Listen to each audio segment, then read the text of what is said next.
The knife slipped through the roast as her words cut deeper. "You're not getting any of my inheritance," she announced, her wineglass raised like a queen declaring judgment. "Lazy husbands don't deserve it." The table chuckled, her siblings, her cousins, all feeding on my humiliation. I didn't flinch. I didn't argue. I spared another piece of meat, chewed slowly, and nodded as if she'd just commented on the weather. That silence was my answer, because only I knew what was coming. I met her when I was nothing, a quiet engineer buried in code and long nights, too obsessed with building to bother with appearances. She was magnetic, sharp tongue, sharper eyes.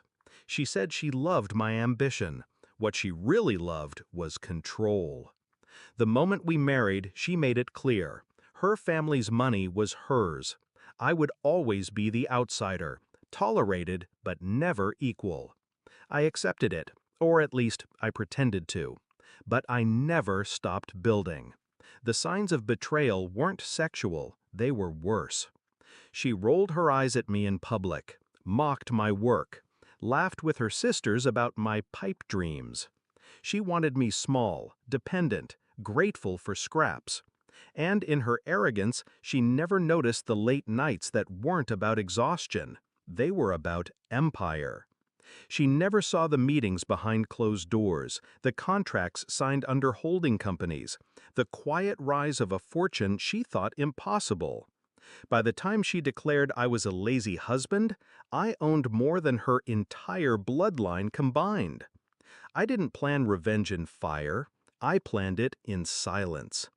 Every business I built, I kept in my name alone. Every property, every patent, every stock option, locked beyond her reach. The prenup she once mocked for being irrelevant had become ironclad armor. And then Forbes called. They wanted confirmation. I gave them the numbers. Quietly, discreetly. I didn't even tell her. I wanted the world to tell her for me. At Christmas dinner, her family's long oak table gleamed with silverware and candlelight. She sat at the head, her father beside her, treating me like the tolerated shadow, once again. Her toast came sharp and cruel. To family, to success, and to hard work. Unlike some of us, who prefer to live off others. Her eyes flicked to me. Laughter followed. I lifted my glass and drank, letting the humiliation settle over the room. And then it happened. Her nephew, 15, glued to his phone, gasped so loud the table froze. "Uncle Mark is on Forbes' billionaire list." Forks dropped. Chairs shifted. All eyes turned to me. She laughed at first, a nervous, high-pitched sound. "Don't be ridiculous!" But the boy shoved his phone across the table. There it was, my face, my name, my net worth glowing in bold numbers. Billionaire. The room fell into a silence so thick I could hear the fire crackle. Her hand shook as she reached for the phone, reading and rereading, desperate to find a mistake. I met her eyes, calm, unmoved. The same nod I had given when she called me lazy. Her father broke the silence.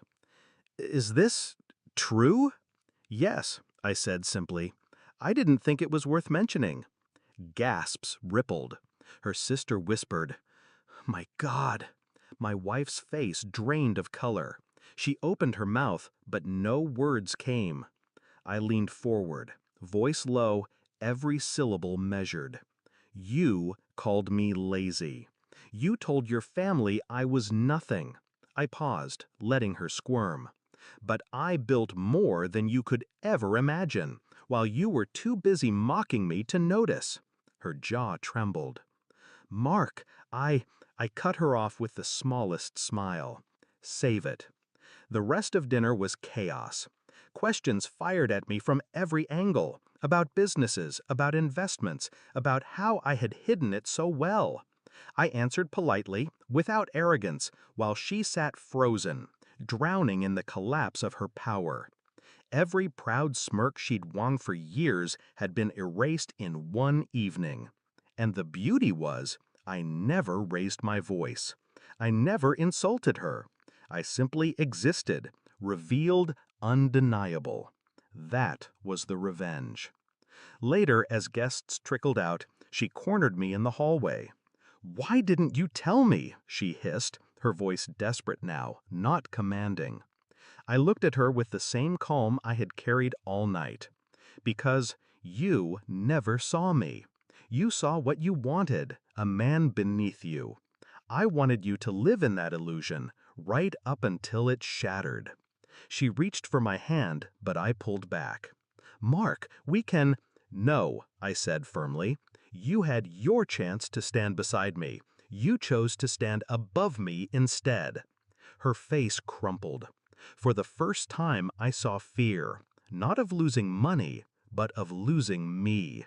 And it was already too late. That night I stood by the window, the glow of Christmas lights flickering across the glass. Her family finally knew who I was. She finally knew who she had underestimated.